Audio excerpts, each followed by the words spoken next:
The plasma bolt seared past Kira Voss's left shoulder, leaving the acrid scent of burned ozone in the recycled air. She dove behind the nearest shipping crate, her fingers already dancing across her tactical display. 3 hegemony enforcers had her pinned down in the cargo bay of Nexus Station. But that wasn't what made her blood run cold, was the 4th figure emerging from the shadows, moving with predatory grace, despite his obvious wealth. Lord Commander Velen Drex of the Terran Colonial Authority stood 6.5 feet tall, his cybernetic left arm gleaming silver against his midnight black uniform. Scars crisscrossed his angular face, souvenirs from the Vorthan War that had made him both a hero and a pariah. His pale green eyes locked onto hers across the smoke-filled bay, and for a moment, time seemed suspended. Enough, his voice cut through the chaos like a blade. The enforcers immediately ceased fire. Kira kept her plasma rifle trained on him, though they both knew it was futile. If you're here to collect the bounty on me, Drex, you'll find I don't come cheap. A ghost of a smile played at the corners of his mouth. I'm not here for the bounty, Voss. I have a proposition. I don't make deals with Colonial Authority dogs, even when that deal could save both our lives. He stepped closer, hands raised peacefully. My father is dying. The Hegemony Council has declared me unfit to inherit his seat unless I produce an heir within 6 months. They've already chosen my replacement, someone who will sell humanity's colonies to the highest bidder. Kira's rifle wavered slightly. She'd heard the rumors about the power struggle within the Colonial Authority, the growing influence of alien trade consortiums who saw humans as little more than useful pets. What does that have to do with me? You're one of the best genetic engineers in the Outer Rim. You've also got the highest bounty on your head in 3 sectors. His scarred features hardened. I need a wife, someone capable, brilliant, and completely untraceable. You need protection and resources to continue your work. It's a business arrangement, nothing more. You're insane. But even as she said it, Kira's tactical mind was already analyzing the proposal. The Hegemony had been closing in on her for months, ever since she'd leaked proof of their illegal genetic experiments on human children. She was running out of safe havens, and her research into enhanced human adaptation was too important to abandon. 6 months, Drex continued. A legal marriage contract, full diplomatic immunity, access to the best laboratories in the Colonial Authority. In exchange, you help me secure my inheritance and keep humanity from becoming a client species. The enforcers shifted restlessly, waiting for orders. Kira could see the hunger in their eyes. She represented a significant payday, and they weren't thrilled about their commander's negotiation tactics. And after 6 months, the marriage dissolves. You disappear with enough credits to fund your research for a lifetime. I get my seat on the council, and we never see each other again. Kira studied his face, searching for deception. Velen Drex was known for many things: ruthlessness, tactical brilliance, an unwavering dedication to human independence, but dishonesty wasn't among them. The irony wasn't lost on her that the man she'd spent 3 years evading might be her only path to freedom. One condition, she said finally, lowering her rifle. My research continues. No interference, no questions asked. Agreed. She stepped out from behind the crate, ignoring the weapons still trained on her. Then, Lord Commander, it appears you've just bought yourself a wife. Neither of them could have predicted that this cold transaction would ignite something far more dangerous than any plasma weapon, something that would reshape not just their lives, but the future of humanity itself. The wedding ceremony took place in the sterile confines of Drex's flagship, the Retribution, with only the ship's AI serving as witness. Kira wore her field uniform, Velen his dress blacks. The vows were perfunctory, legal documents rather than promises. But when he slipped the neural-linked marriage band onto her finger, she felt an unexpected jolt of ... something. Connection perhaps, or recognition. Husband, she said dryly, as the AI confirmed their legal binding. Wife, he replied with equal detachment. 3 days later, she understood why he'd been so desperate. The hegemony. Council chamber on Terra Prime buzzed with barely contained hostility as Kira entered beside Velen. 12 species were represented around the circular table, but humans occupied only 2 seats. The balance of power was stark and getting worse. Ah, the new Lady Drex. Chancellor Morden of the Kethver Collective clicked his mandibles in what might have been amusement. His species resembled oversized praying mantises, all compound eyes and razor-sharp limbs. How, quaint, that the colonial authorities' heir apparent needed to purchase his breeding partner. Velen's cybernetic arm whirred softly as his fist clenched, but his voice remained level. My wife is here as an observer, Chancellor, nothing more. Of course. Morden's attention shifted to Kira, like a predator sizing up prey, though I confess curiosity about her qualifications. What does a wanted criminal bring to such an auspicious union? Kira had faced down plasma storms and hostile aliens, but the collective weight of the Council's attention was suffocating. Then she felt Velen's hand brush against hers, not holding, just present, grounding her. I bring what humans have always brought to the galaxy, she said quietly. Adaptability. The next few hours were a masterclass in political theater. She watched Velen navigate the treacherous currents of interspecies diplomacy, defending human interests against beings who saw his species as useful only for their ability to survive in hostile environments. The Kethver wanted human colonies for mining rights. The Veltar Syndicate proposed protective partnerships that sounded suspiciously like slavery. The Ethereal Commonwealth offered genetic improvement programs that made Kira's blood boil. Through it all, Velen held his ground with quiet determination, but she could see the toll it took. The way his jaw tightened when Chancellor Morden suggested that human aggression made them unsuitable for self-governance. The barely controlled fury when Trade Minister Yixaloth proposed population management protocols. That night, in the luxury suite that had been prepared for the happy couple, Kira found herself actually talking to her husband. They really hate us, she observed. Nursing a glass of Terran whiskey, Velen stood at the window, looking out at the sprawling cityscape of Terra Prime. They fear us. There's a difference. Fear us. We're barely holding on to our independence. As it is. He turned to face her, and she was struck by the haunted look in his pale eyes. Humans have been part of the galactic community for barely 2 centuries, Kira. In that time, we've colonized worlds that other species declared impossible to inhabit. We've survived wars that should have exterminated us. We adapt. We endure. We find ways to thrive where others merely survive. So they want to cage us. They want to control us before we become something they can't. He moved to the bar, pouring himself a drink. My great-grandfather fought in the First Contact War. Do you know what he told me before he died? She shook her head. He said the galaxy would spend the next 1,000 years trying to decide whether humans were a blessing or a curse, and that our job was to make sure they chose correctly. For the first time since accepting his proposal, Kira felt something other than cynical calculation toward her contractual husband. There was genuine pain in his voice, the weight of responsibility that went far beyond personal ambition. The genetic modifications you're working on, he said carefully. The adaptations. They're not just about surviving hostile environments, are they? She stiffened. Our agreement was no interference. I remember. He held up a hand. I'm not asking for details, but if there's anything I can do to help, any resources you need, why? The question came out sharper than she intended. This is just business, remember.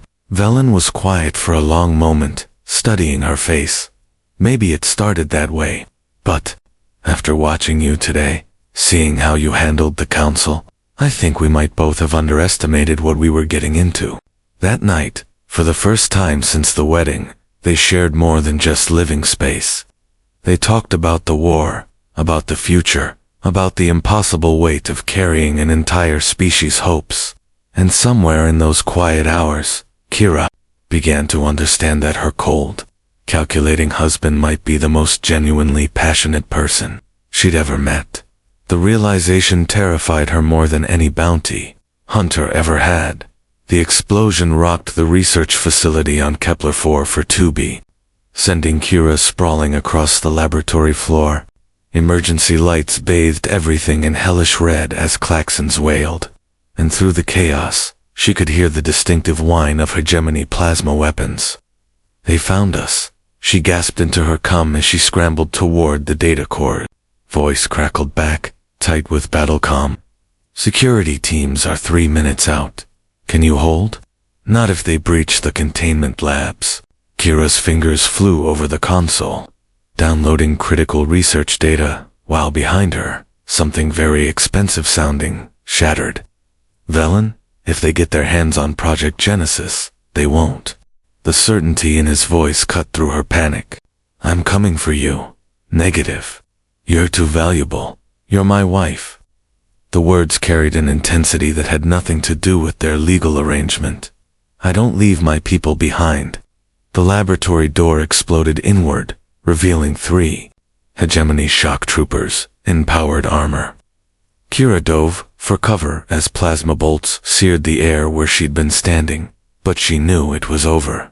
Her sidearm was no match for military-grade armor, and her research, humanity's best hope for true genetic independence, would fall into the hands of those who wanted to dissect it. Then the lights went out. In the darkness, she heard sounds that would haunt her dreams, the wet crunch of metal meeting flesh, the electronic shriek of armor systems failing, inhuman screams that cut off with surgical precision. When the emergency power kicked in 30 seconds later, Velen stood among the wreckage like an avenging angel, his cybernetic arm dripping with coolant fluid and darker substances. "Are you hurt?" He was beside her instantly, hands checking for wounds with practiced efficiency. "I'm fine, but how did you deservice tunnels? Every facility has them." His pale eyes were utterly cold, the look of a man who had done terrible things and would do them again without hesitation. "The data?" She held up the storage core. "Safe. But Velen, there were more of them." This was just the advanced team. As if summoned by her words, explosions echoed from the upper levels. The main assault had begun. They ran through corridors that grew increasingly battle-scarred, past bodies of both human and alien combatants. The hegemony had come in force not just to capture her, but to make a statement. This wasn't about one rogue scientist anymore. It was about showing the galaxy what happened to humans who stepped out of line. "The extraction point is compromised," Velen reported as they reached the facility's main hub. Through the armored windows, Kira could see hegemony gunships circling like mechanical vultures. "We need another way out." That's when she made a decision that would change everything. "There is one," she said quietly, "but you have to trust me." Before he could respond, she was leading him deeper into the facility, toward the restricted sections where her most dangerous work was conducted.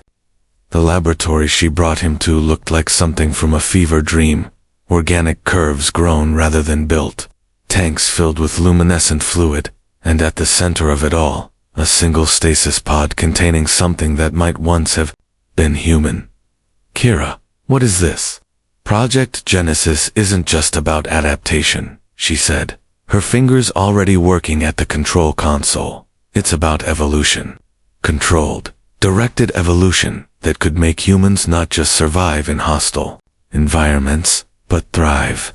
What you're looking at is the next step."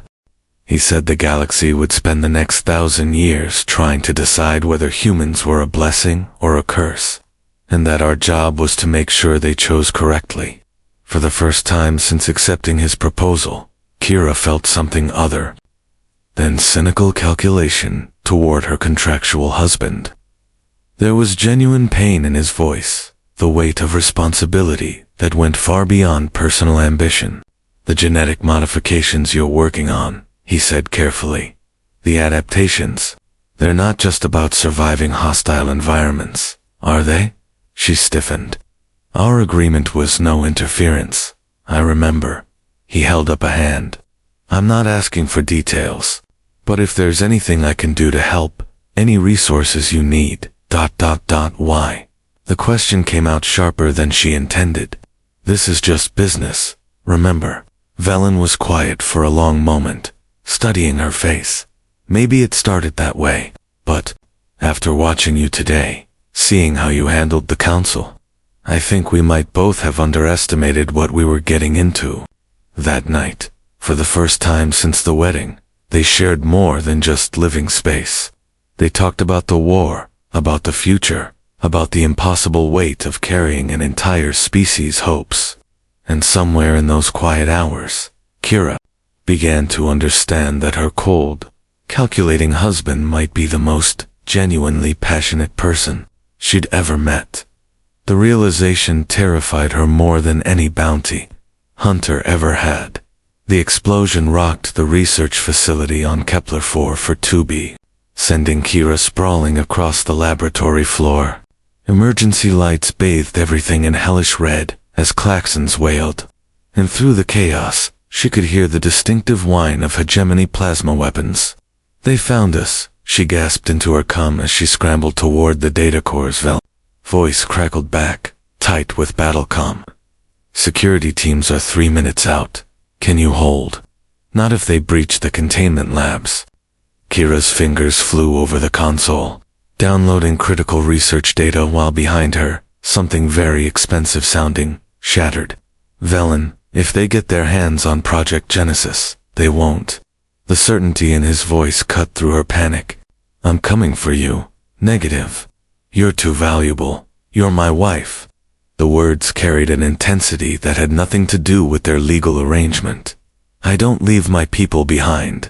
The laboratory door exploded inward, revealing 3 hegemony shock troopers in powered armor. Kira dove for cover as plasma bolts seared the air where she'd been standing, but she knew it was over.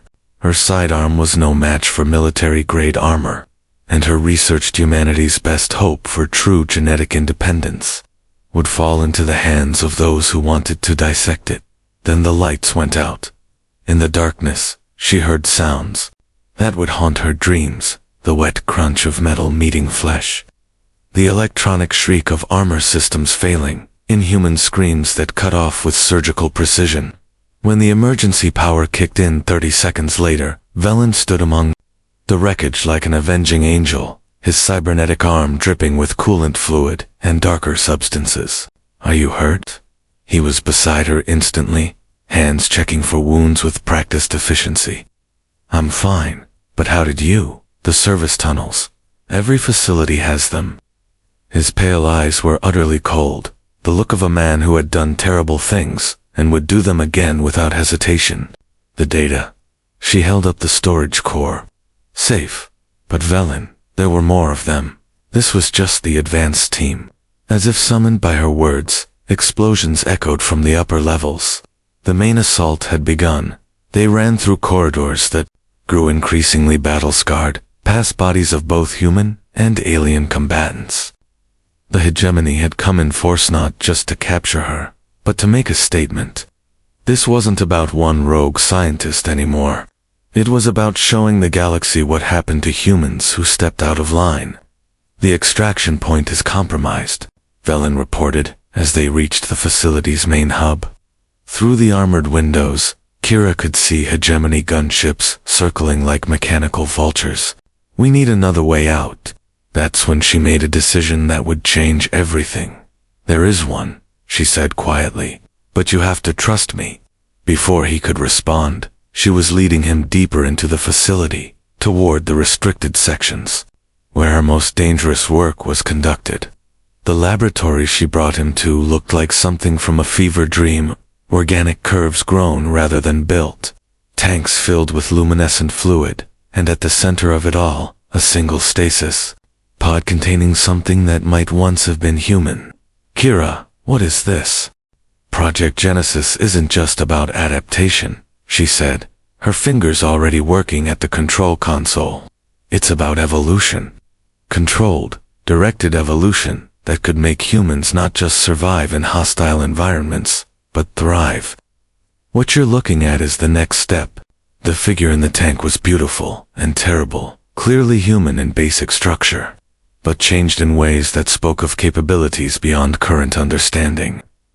Gills fluttered along an elongated neck. Bones showed through translucent skin, like organic circuitry. Most disturbing of all were the eyes, which tracked their movement with obvious intelligence, despite the suspended animation. "You've been experimenting on humans," Velen said. And for the first time since she'd known him, his voice carried genuine horror. "On volunteers? Enhanced soldiers from the Vorthan War, who were dying anyway." She met his gaze steadily. "This subject call sign, Prometheus, has been stable for 18 months. Enhanced strength, speed, adaptation to any atmospheric conditions, accelerated healing, extended lifespan, and most importantly, completely immune to the genetic control viruses the hegemony has been developing." The building shook again, closer. "This time, why are you showing me this?" Kira's hand moved to the emergency release. "Because Prometheus isn't the only successful subject. I tested the base modifications on myself 6 months ago." The words hung between them like a blade. Velen stared at her, and she could see him processing the implications. The woman he'd married, whom he'd begun to care for despite their agreement, was no longer entirely human. "The enhanced healing," he said slowly. "That's why you survived. The plasma burns on Nexus Station without medical treatment." Among other things, she could hear footsteps in the corridor now. "Velen, they're not here just for my research. They're here for me. If they capture a successfully modified human, they can reverse engineer the process and create their own enhanced soldiers. Humans designed to be loyal to the hegemony." He was quiet for a long moment, processing. Then, "What do you need me to do?" The simple acceptance in his voice nearly broke her heart. This man, this stubborn, honorable, impossible man, had looked at proof that his wife was something other than human, and chosen to trust her anyway. "Help me wake up our ace in the hole," she said, activating the emergency revival sequence. "Prometheus is about to earn his name." As alarms screamed, and the stasis fluid began to drain, Kira wondered if she'd just saved their lives, or doomed their marriage. But when Velen's hand found hers in the chaos, she knew that whatever came next, they would face it together. The next phase of human evolution was about to take its first breath. Prometheus emerged from the stasis. Tank like a nightmare given, formed 7 feet of enhanced humanity that moved with predatory grace, despite 18 months of suspended animation. His skin held a faint luminescence, gill slits along his neck, sealing shut as his enhanced lungs took over breathing duties. When his eyes opened, they glowed with an inner light that spoke of genetic modifications far beyond anything the galaxy had seen. "Status," he said, his voice carrying harmonics that seemed to resonate in the bones. "Facility compromised. Hegemony forces incoming. Designation, extraction required." Kira's words came out crisp and professional, but Velen could see the tremor in her hands. Whatever she'd done to herself, it was nothing compared to the being she'd helped create. Prometheus nodded, his enhanced senses already cataloging threats, combat parameters, non-lethal, where possible. "These are our people." A smile that belonged on a predator's face crossed Prometheus's features. "Acknowledged. Priority, protect the architect." Before Velen could ask what that meant, the laboratory door exploded inward and chaos erupted. What followed wasn't a battle, it was a demonstration.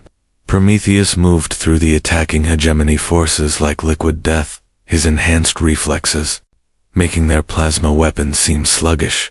He didn't kill, but the broken bodies he left behind would never fight again.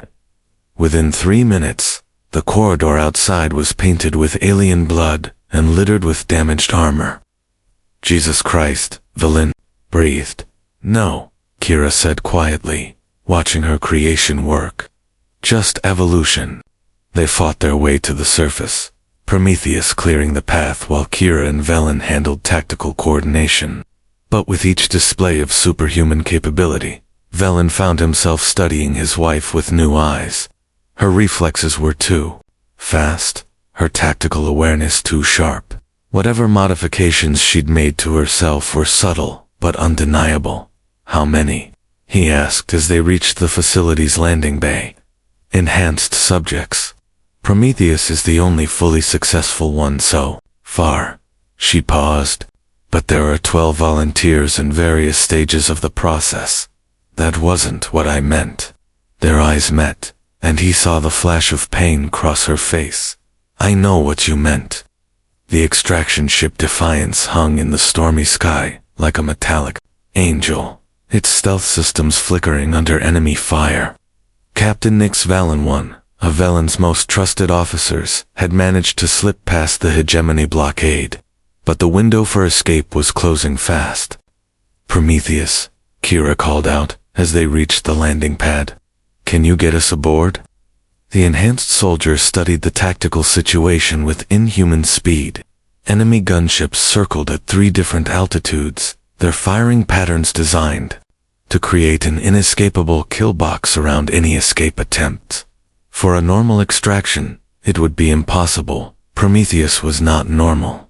Affirmative. Deploying countermeasures.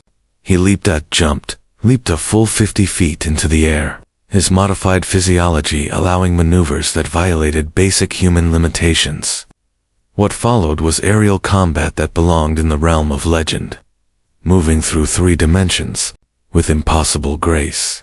Prometheus systematically disabled the hegemony gunships, not through superior firepower, but through tactics that no enemy could have anticipated because they were based on capabilities that shouldn't exist.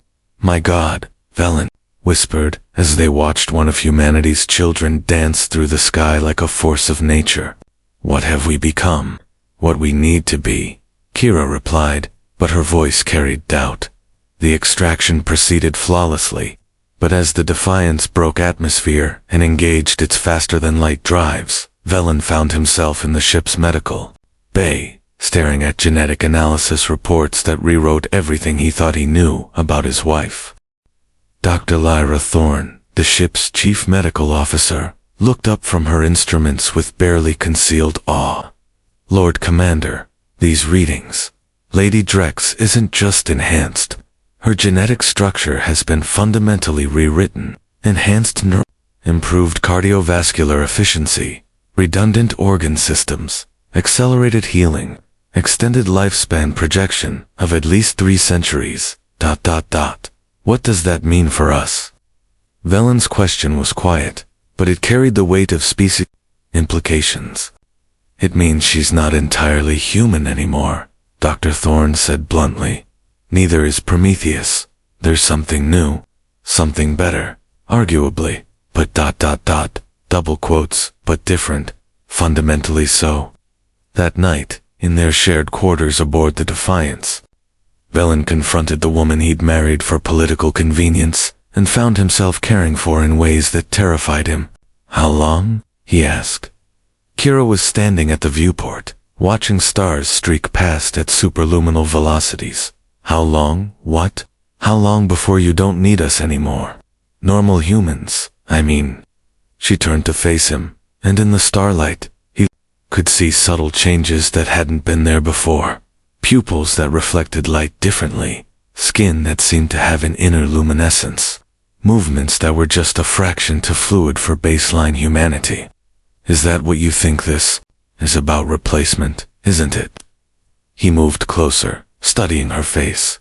You've created the next step in human evolution. Enhanced, improved, better adapted to survive what's coming. What place do the rest of us have in that future? The pain in her eyes was answer enough. I never wanted this to be about choosing sides, she said softly. Enhanced humans aren't meant to replace baseline humanity. We're meant to protect it, by becoming something else entirely, by becoming whatever humanity needs us to be. Her voice carried conviction, but also grief. The galaxy isn't going to give us time for gradual evolution. Velen, the hegemony, the trade consortiums, the other species there, all moving to contain us before we become a threat. We need protectors who can match any challenge they throw at us. He reached out, touching her face with his cybernetic hand. The metal fingers traced the subtle changes in her bone structure, the enhanced efficiency that spoke of genetic architecture beyond natural selection. And what about us? What happens to this? His gesture encompassed the space between them, the unexpected connection that had grown from their cold arrangement. I don't know, she whispered. I don't know if someone like me can love someone like you without it being ... complicated. Everything worth having is complicated. When he kissed her, she tasted like ozone and possibilities. Like the future wearing the face of everything he'd ever wanted, and everything he feared to lose. Neither of them noticed Prometheus watching. From the corridor, his enhanced senses cataloging emotional patterns that his modified brain struggled to process. The architect was compromised, her attachment to the baseline human, creating variables that could threaten the mission. The next phase of human evolution had its protectors. But who would protect humanity from them? The Hegemony Council emergency session was called within hours of the Kepler-442b incident. Kira watched the proceedings from the secure observation deck of the Retribution, her enhanced vision automatically cataloging micro-expressions and physiological stress responses from the assembled representatives. What she saw there made her blood run cold, fear. Not the manageable concern she'd witnessed before, but primal terror. The footage is quite clear. Chancellor Morden's mandibles clicked as he addressed the assembly. This creature, this abomination is capable of aerial maneuvers that defy physics. It disabled 4 gunships single-handedly using tactics that no known species employs. Trade Minister Yixaloth's tentacles writhed in agitation. The implications are staggering. If humans have developed enhanced soldiers of this capability, the balance of power in the galaxy has shifted fundamentally. Kira felt Velen's tension beside her as Admiral Kreshva of the Ethereal Commonwealth leaned forward, her crystalline features reflecting the chamber's light in disturbing patterns. The question is no longer whether humanity requires supervision. The question is whether they require ... management. What does that mean? Velen's voice was carefully controlled. Preemptive containment, Admiral Kreshva replied, without emotion. Complete technological embargo. Mandatory genetic monitoring of all human populations. Immediate surrender of all enhancement research and subjects for proper disposal. The word disposal hung in the air like a death sentence. And if we refuse, Velen stood, every inch the Lord Commander, despite the impossible odds they faced.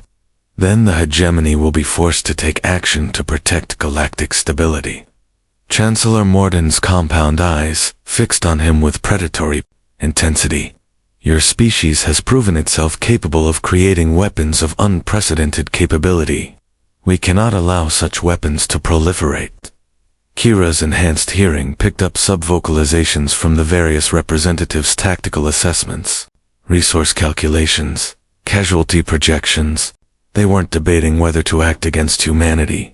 They were debating how thoroughly to cripple them. 72 hours, Trade Minister Yixaloth announced. Humanity has 72 hours to surrender all enhanced subjects and related research. Failure to comply will result in immediate sanctions. The session ended with the weight of an ultimatum that could doom their species. Back aboard the Retribution, Kira found herself in the war room surrounded by Velen's senior staff. The mood was grim, tactical displays showing hegemony fleet movements that painted a picture of coming siege. What are our options? Captain Valen asked. Limited, Admiral Torres replied bluntly. We have maybe 30 ships that could stand against hegemony forces. They have over 3,000. Numbers aren't everything, Commander Reeves interjected. If we can deploy Prometheus and any other enhanced soldiers, no. Kira's voice cut through the planning like a blade. Absolutely not. Every eye in the room turned to her. With respect, Lady Drex, Admiral Torres said carefully. Enhanced. Soldiers might be our only advantage. You don't understand what you're asking. Kira moved to the central display, calling up biological data that made several officers step back. Prometheus isn't just enhanced. His brain chemistry has been altered to prioritize mission completion above all other considerations. Deploy him in a combat role against civilian populations. And there's no guarantee he'll recognize the difference between enemy combatants and innocents. Then what do you suggest? Velen's question carried the weight of command and something deeper. Pain of a man watching his wife describe the monster she'd created. We run. The words came out harder than she'd intended. Take the Prometheus and the other enhanced subjects. Find somewhere in the Outer Rim where we can continue the research safely and abandon Earth. The colonies. Commander Reeves's voice cracked. Leave humanity defenseless. Better defenseless than extinct. The argument that followed was brutal. Velen's officers were soldiers, bred for honor and duty. The idea of abandoning their people went against everything they believed. But Kira's enhanced cognition could see patterns they could in probability matrices that painted stark pictures of humanity's chances in direct conflict with the hegemony. There's another option, Prometheus said from the doorway. No one had heard him approach, but there he was, 7 feet of enhanced lethality, studying the tactical displays with inhuman focus. Speak, Velen ordered. Decapitation strike. Eliminate the hegemony leadership before they can implement sanctions. Without central coordination, their member species will fracture into competing factions. The silence that followed was deafening. You're talking about assassination, Captain Valen said slowly. I'm talking about survival. Prometheus's glowing eyes fixed on each person in the room. The architect has created the tools necessary for humanity's evolution. But evolution requires environmental pressure. The hegemony is providing that pressure. We adapt, or we die. And how many innocents die in your adaptation? Kira demanded. Fewer than will die under hegemony management. His response was immediate, calculated, devoid of emotional weight. Analysis suggests that compliance with their demands will result in systematic genocide disguised as protection. Non-compliance results in open warfare with acceptable casualty projections. Acceptable to whom? To the future of human evolution. The look that passed between Kira and Prometheus was layered with meaning that only they could fully understand. Creator and creation, architect and tool. But in that moment, Kira saw something that terrified her. Prometheus was no longer taking orders. He was making independent judgments about humanity's future. The decision is mine, Velen said finally, and I won't authorize genocide, no matter how we dress it up. Prometheus nodded, but Kira caught the micro-expression that crossed his features. Disappointment, calculation, the look of a predator reassessing its prey. Of course, Lord Commander, the enhanced subjects remain at your disposal. That night, as Kira lay beside her husband in their quarters, she stared at the ceiling and wondered if she'd saved humanity or doomed it. Somewhere in the depths of the ship, Prometheus and the other enhanced subjects were making their own plans. The future she'd envisioned, protectors watching over baseline humanity, was fracturing into something far more complex. What have I done? She whispered into the darkness. Velen's arm tightened around her. What you thought was right. We all did. But as the Retribution jumped to hyperspace, fleeing toward the Outer Rim with humanity's most dangerous secrets aboard, none of them could have predicted that Prometheus had already made his choice. The evolution of humanity would continue, with or without their consent. The revelation came at the worst possible moment. Kira discovered Prometheus's betrayal through a routine data sweep 48 hours into their flight toward the Outer Rim. Hidden subroutines in the ship's communication array, quantum encrypted transmissions sent during their last jump, and most damning of all, detailed schematics of every enhanced soldier aboard the Retribution. He's been in contact with someone, she reported to Velen in the privacy of his ready room. The transmissions are masked, but the data packets contain biological specifications for all Project Genesis subjects. Velen studied the intercepts with the focused intensity that had made him one of humanity's finest military minds. Who's he talking to? That's the problem. The encryption is too sophisticated for standard hegemony protocols. This is something else. Before he could respond, the ship's AI announced an incoming priority transmission. The main display flickered to life, revealing a figure that made both of them freeze. Admiral Elena Kroos, former head of Terran Defense Forces, officially listed as killed in action during the Vorthan War. Hello, Velen, Kira. Her smile was warm, grandmotherly, and absolutely terrifying in its implications. I think it's time we talked. The meeting took place in the Retribution's main conference room 6 hours later. Admiral Kroos had arrived aboard a ship that shouldn't have existed, a hybrid of human and alien technology that moved through space like liquid shadow. She wasn't alone.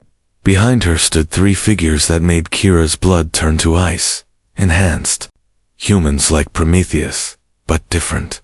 Older. More refined.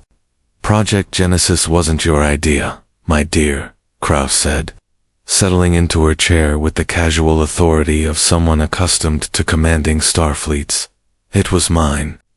You've simply been implementing my vision. That's impossible, Kira protested. I developed the enhancement protocols myself. Every breakthrough, every genetic modification, was guided by research data I've been feeding you for 3 years. Kroos activated a holographic display that showed communication logs, resource transfers, and most damningly, the true source of the volunteers who had become enhanced subjects. The soldiers you thought were dying from war wounds. They were selected candidates, prepared specifically for transformation. Velen's voice was deadly quiet. You used my wife. I used a brilliant scientist who wanted to save humanity. Kroos turned to face him, and her eyes held depths that spoke of experiences beyond normal human comprehension. Just as I'm using a dedicated soldier who wants to protect his people. The question is whether you'll continue to serve that purpose, or whether you've become ... compromised. By what? By attachment to outdated concepts of human normalcy. One of Kroos's enhanced companions stepped forward, female, graceful, with modifications that made Prometheus look primitive by comparison. Lord Commander, baseline humans cannot survive what's coming. The hegemony's ultimatum is just the beginning. There are forces moving in the galaxy that make their fleets look like children's toys. Kira felt the pieces clicking together with horrible clarity. The Devourers. You've made contact with the Devourers. Kroos's smile widened. Not contact, my dear, alliance. The room went dead silent. The Devourers were a Legenda machine intelligence from the galactic core that had destroyed entire civilizations before vanishing into deep space millennia ago. Most species considered them a myth, a cautionary tale told to children. They're real, Kroos continued. They're returning, and they've made it clear that organic species will be evaluated for usefulness. Those found wanting will be ... processed. Into what? Velen demanded. Raw materials for their expansion. The enhanced woman's voice carried harmonics that resonated in bone and marrow. But enhanced humans who have transcended biological limitations, might be useful enough to preserve. The full scope of the conspiracy unfolded like a biological weapon detonating in Kira's mind. Kroos hadn't died in the war. She'd made contact with advanced scouts of the Devourer fleet. Everything since then had been preparation, using her position and resources to create enhanced humans capable of surviving evaluation by machine intelligences that viewed biology as inherently flawed. You want to turn humanity into something the Devourers won't destroy, Kira said. I want to save our species by making them worthy of survival. Kroos leaned forward, her expression carrying the passionate intensity of a true believer. Baseline humans are evolutionary dead ends, Kira. Beautiful, noble, doomed dead ends. but enhanced humans. We can be something more, something that even machine intelligences will respect, and those who can't be enhanced. The silence that followed was answer enough. Velen stood slowly, his cybernetic arm worry with barely controlled tension. You're talking about the genocide of our own species.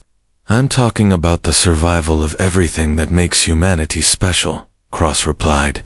Intelligence, creativity, adaptability, courage, all preserved in forms that can endure what's coming. The alternative is extinction. There's always another alternative. No, Prometheus said from behind them. He'd entered the conference room, silently, flanked by the other enhanced subjects from Kira's research. There isn't. The betrayal cut deeper than any plasma weapon. These were the subjects she'd sacrificed everything to save, the volunteers who had trusted her with their transformation. Now they stood united behind Cross's vision of guided evolution, their enhanced minds apparently reaching the same logical conclusion. Kira, Prometheus continued, his voice carrying genuine regret, you gave us the gift of Transk.